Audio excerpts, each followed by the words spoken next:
El género post-apocalíptico es uno muy interesante, ya que como el nombre nos indica, nos situamos en un mundo que ha colapsado y un pequeño grupo de personas han logrado sobrevivir y tienen que luchar con uñas y dientes por recursos, mostrando que en su mayoría las personas solo son tan buenas como la situación se los permite.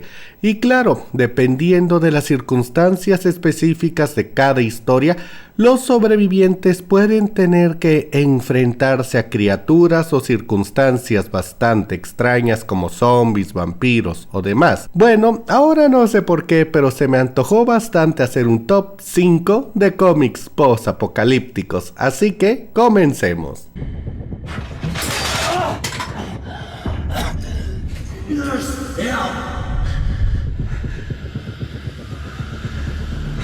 Este fue un cómic muy largo que duró 60 números que se publicaron desde 2006 hasta 2015. La publicación se hizo por Oni Press, un sello especializado en historias realmente para adultos, y fue creado por Anthony Johnson y Christopher Mayten. Aquí, para no variar mucho de los estándares, se nos presenta un mundo desértico, o cuando menos un Estados Unidos que se ha convertido en un desierto gigante. Todo esto tras un evento llamado el Big Wet.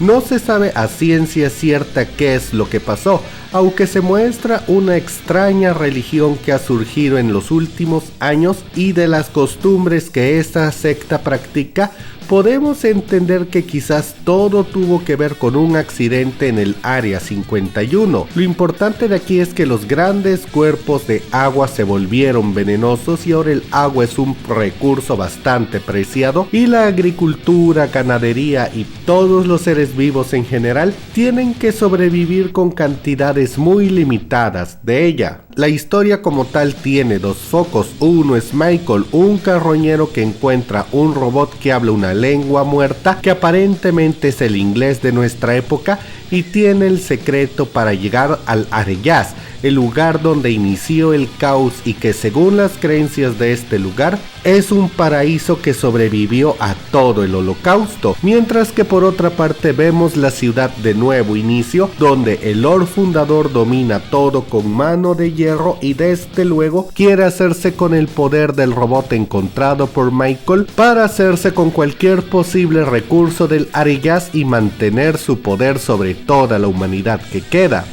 Obviamente es bastante evidente que esto está muy basado en Mad Max mezclado con mundo marino. Digo, el renegado que termina enfrentado con un tirano y ayuda a una población a sobrevivir mientras busca lo que básicamente es la última esperanza de la humanidad. Pero más allá de esa falta de originalidad, el cómic es bueno. Ya se los dije, esto lo publicó Oni Comics y créanme, aquí la crítica a la religión es severa, puede doler verla incluso cuando no seas religioso, y fiel a su tendencia, la violencia gráfica gratuita y psicológica está a la orden del día. Y además otro punto a favor es que este cómic es bastante abierto al momento de explicar cómo se usa el miedo para controlar a las masas. Quizás no es la historia más original, pero sí es una de las que mejor se desarrollan, y son muchos números, pero no sé por qué siento que vas a tener mucho tiempo libre en los próximos días, así que si lo quieres leer le doy el quinto puesto de la lista.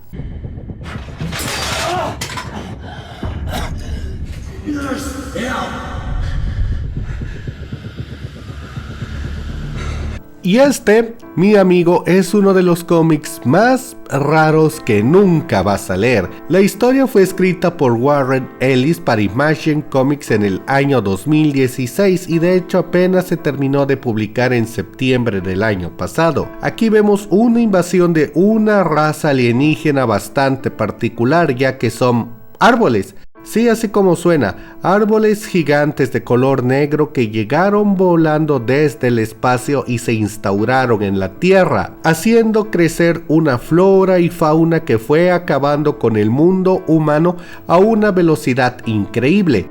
Algo llamativo es que los árboles son seres conscientes.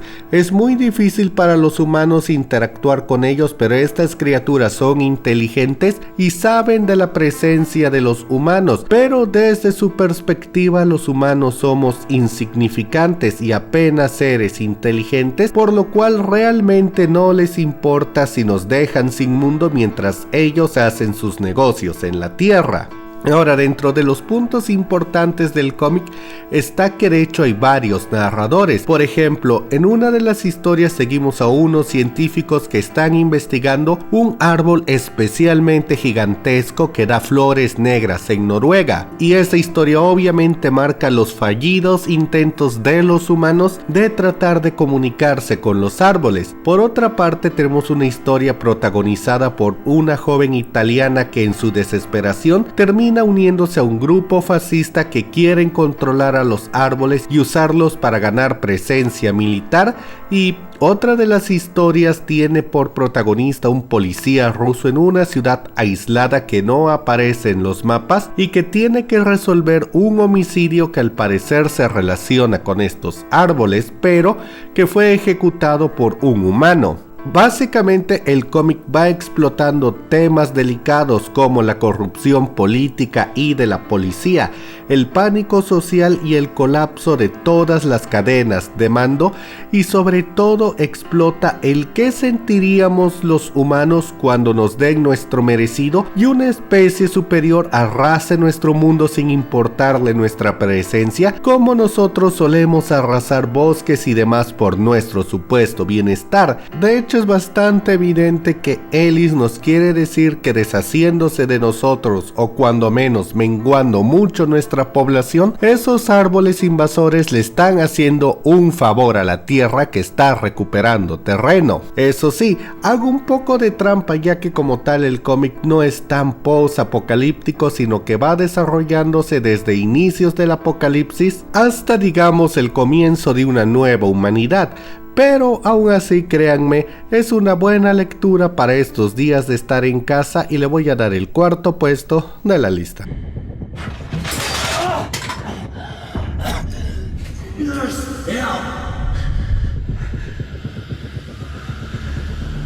Este es un cómic de DC que se publicó a través del subsello Vértigo y parece que pronto se reimprimirá bajo el subsello de Etiqueta Negra. La historia fue escrita por Brian K. Vaughan, el creador de otros cómics como Saga. Aquí vemos un apocalipsis bastante particular. Un día, por un motivo que jamás se explique en todos los números de manera clara, todos los seres vivos con el cromosoma Y mueren. Esto en la práctica se puede resumir como que todos los hombres del mundo mueren al mismo tiempo en un instante y sin mayor explicación.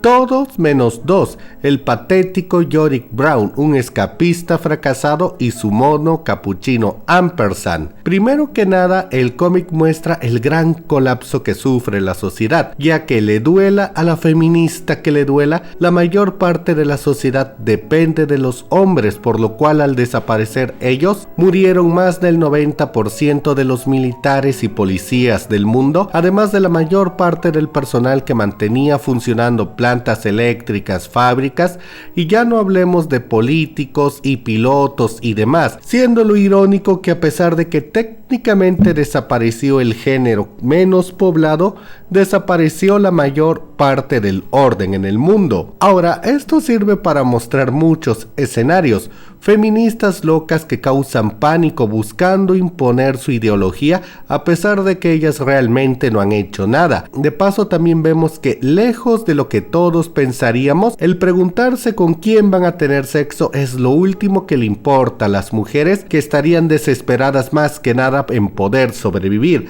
en encontrar comida y algunos recuerdos de sus hijos, hermanos y demás parientes muertos. Y también destaca mucho el propio Yorick, el gran protagonista, Yorick, a diferencia de muchos protagonistas de Vértigo que son unos antihéroes y unos cínicos, es de hecho un cobarde. Él mismo se describe así: alguien que no quiere tener grandes responsabilidades y por eso no pide grandes poderes, alguien que constantemente está esperando que encuentren otro hombre mucho más masculino y viril que él, que se pueda convertir en la esperanza de la humanidad para que así él pueda, no sé, irse a llorar en posición fetal.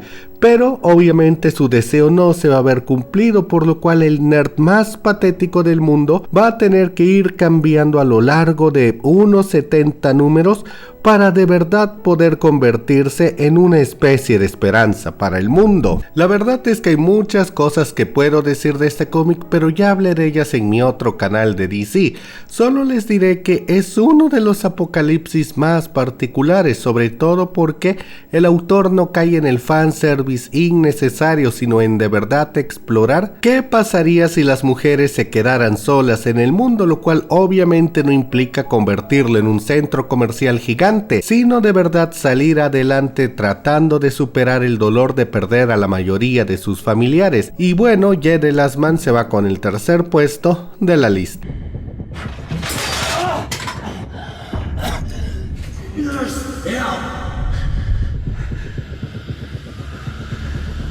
Sí, ya sé que esto es lo más predecible del mundo, pero seamos sinceros, hacer un top de cómics post-apocalípticos sin mencionar la muerte que camina es como una película de terror donde no se muere nadie.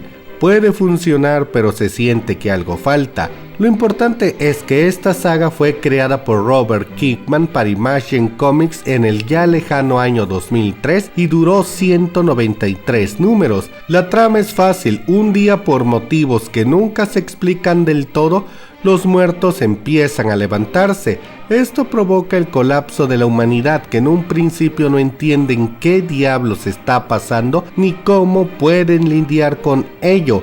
Y a mitad de eso vemos a Rick Grimes, un sheriff que despierta después de meses de estar en coma y se encuentra con este panorama tan desolador y se pone como objetivo el averiguar qué pasó con su esposa y con su hijo. La historia, como supongo todos ya saben, tiene como principal gancho que no se centra en los monstruos, ya que a pesar de que sí hay muchas vísceras en cada número, lo importante aquí es la moral, el ver cómo la gente civilizada se mata por el papel de baño, cómo los amigos de toda la vida se traicionan por un sorbo de agua, o cómo un desconocido puede de la nada ser altruista y salvarte la vida. Claro, con el paso de los cientos de números la historia fue evolucionando. El viaje nómada se volvió una lucha por un asentamiento estable y de a poco vamos viendo cómo la humanidad va siendo recreada. De hecho, The Walking Dead es en mucho la historia de cómo funciona la historia de la humanidad, pasando del salvajismo y de una época de clanismo a una época más civilizada como la que tenemos hoy en día. El cómic sin duda tuvo un buen desarrollo, una gran historia y mucha crítica social, y a diferencia de la serie no decayó tanto en su calidad. Y bueno, que tengo que decirlo, una historia obligatoria en este género, y se va con el segundo puesto de la lista.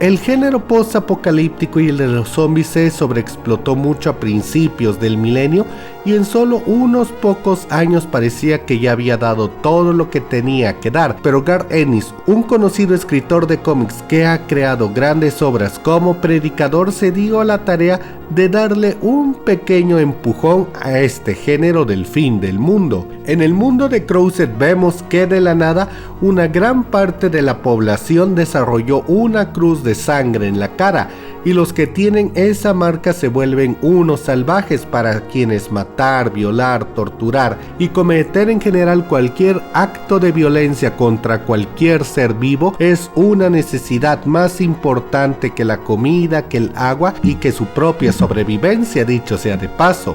Lo interesante es que los cruzados parecen tener niveles. Hay una buena cantidad que son menos que animales rabiosos incapaces de pensar. Otros guardan todos sus conocimientos como cómo usar armas, vehículos y pueden razonar, aunque su deseo de violencia a veces se los complica. Y otros cruzados parecen ser personas prácticamente normales que únicamente ganaron un poco de resistencia al dolor y que ven en este mundo un paraíso. Esto nos lleva a que los sobrevivientes la tengan muy difícil más que en otras historias de este tipo, ya que aquí los cruzados son capaces de cazarlos de manera sumamente efectiva. Lo interesante para empezar, claro está, es la violencia gráfica, que es la más excesiva que nunca vas a ver en un cómic. Y en serio, hazme caso, eso no está abierto a debate. La cantidad de de violencia, de un montón de cosas grotescas, gratuitas que vas a ver aquí, están al nivel del manga más enfermo que hayas leído. Pero dejando de lado eso, la crítica social también es maravillosa, ya que aquí no solo se muestra el típico cliché de que las personas en estado de necesidad se olvidarán de sus valores y harán lo que sea para sobrevivir, sino que de hecho esta historia es más contundente y nos dice que somos una sociedad hipócrita que, a pesar de considerarnos civilizados, nos hemos despersonalizado contra la violencia y miramos a un lado ante la muerte y el dolor de los demás, ya que este nos parece aceptable mientras no nos ocurra a nosotros, ya que todo es parte de un plan. Y otra cosa llamativa es que Crowset muestra la evolución del mundo. Aquí no solo vemos una historia que ocurra a lo largo de unos meses o de un par de años. Todos los cómics de Crowset, que créeme son muchísimos, abarcan décadas. Incluso la parte entre comillas final ocurre 100 años después de la infección original. Esto nos muestra cómo la sociedad ha evolucionado, cómo las religiones desaparecieron por completo ante una contingencia como esta, quedando solo unos pequeños grupos religiosos aislados aquí y allá, mostrándonos cómo el lenguaje ha mutado y sin que haya ningún estándar oficial es un tanto difícil comunicarse entre comunidades. Y también vemos cómo después de una situación como esta, bueno, la humanidad se ha vuelto bastante libertina y, a pesar de aún tener normas sociales, viven la vida con mucha más ligereza que cualquier civilización antes de esto. Pero por el otro lado también vemos como algunos Crowsets han evolucionado y los seres más violentos que jamás han existido están aprendiendo a pensar. Realmente el ver esa evolución hace que valga muchísimo la pena. Son muchos cómics, pero sí, créeme, puede valer la pena. Y lo más llamativo de Crowset es su reflexión final, que nos dice: por muy violentos, sádicos y locos que estén los cruzados, siguen siendo simples humanos. No pueden pensar nada que un humano antes de ellos no haya pensado ya, y por eso ninguna de las torturas a las que han sometido a los humanos normales no es algo que los humanos no nos hayamos hecho entre nosotros por puro gusto a lo largo de la historia. Así de simple y de contundente. Y bueno, por eso Crowset se queda con el primer lugar de la lista. Y bueno, chicos, eso fue todo por ahora. Díganme qué les pareció mi selección para este top. Déjenme todas sus opiniones en la caja de comentarios y si el video les gustó den like y compartan. Yo soy Charlie Mustaine. Nos vemos en la próxima.